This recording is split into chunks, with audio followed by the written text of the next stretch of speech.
Hello दोस्तों, ज्ञान video log में आप सबका स्वागत है। आज मैं आप सबके लिए लेकर आया हूँ देवी मंदोदरी की पौराणिक कहानी।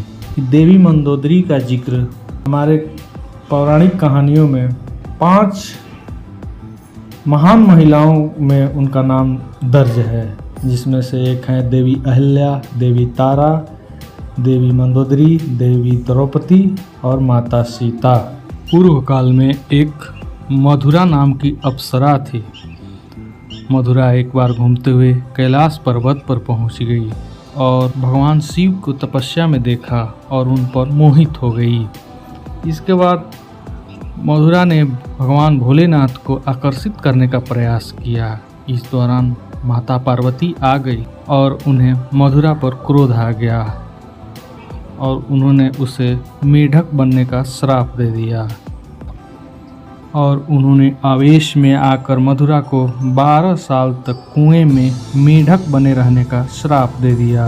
इसके बाद भगवान शिव की जब तंद्रा टूटी तो उन्होंने पार्वती जी को मनाने की कोशिश की।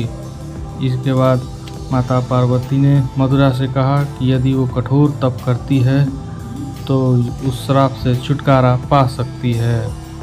मंदोदरी देवी के बारे में बहुत सारी कथाएं प्रचलित हैं, लेकिन आपको उसमें से एक कथा मैं सुनाता हूं। जब वो मेढक बनी तो इसके बाद कैसे वो मायासुर की बेटी बनती हैं और रावण से शादी होता है।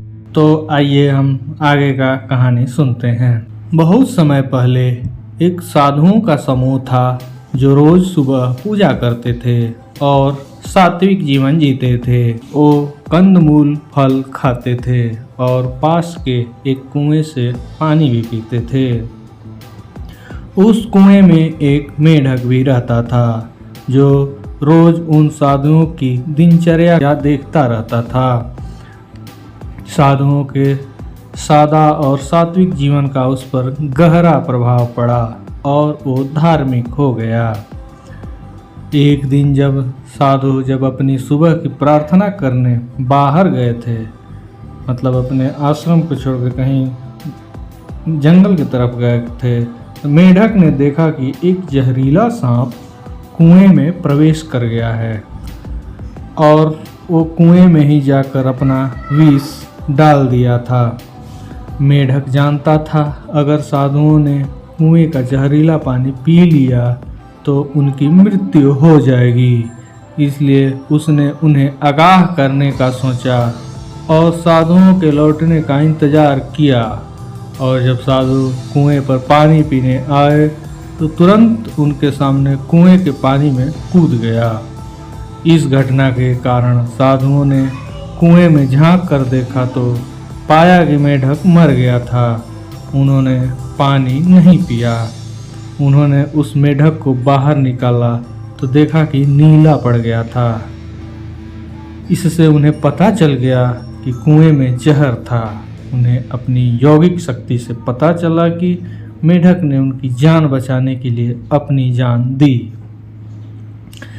मेढक के बलिदान को देख साधु खुश हो गए और उन्हें वापस जिंदा करके वरदान मांगने को कहा। तो मेढक ने इंसानी आवाज में कहा कि उसे माता पार्वती जितना सुंदर बनना है और शादी ऐसे इंसान से करनी है जो बहुत विद्वान और सम्राट हो। साधुओं ने उसे वरदान दे दिया। वहीं मेढक अगले जन्म में मायासुर की बेटी बनी। मायासुर अपनी बेटी के पिछले जन्म के बारे में जानता था, इसलिए उसने उसका नाम मंदोदरी रखा, जो मंदोदरी के मतलब मंदोक से निकला है, जिसका संस्कृत में मतलब होता है मेढक। आगे चलकर वरदान के अनुसार राजा रावण से उसकी शादी हुई, जो बहुत विद्वान और सम्राट था। ये थी देवी मंदोदरी की जन्म की कहानी। वीडियो अच्छा लगे तो वीडियो को लाइक करें और हमारे चैनल को सब्सक्राइब करें और अपने विचार कमेंट के माध्यम से ज़रूर दें। धन्यवाद।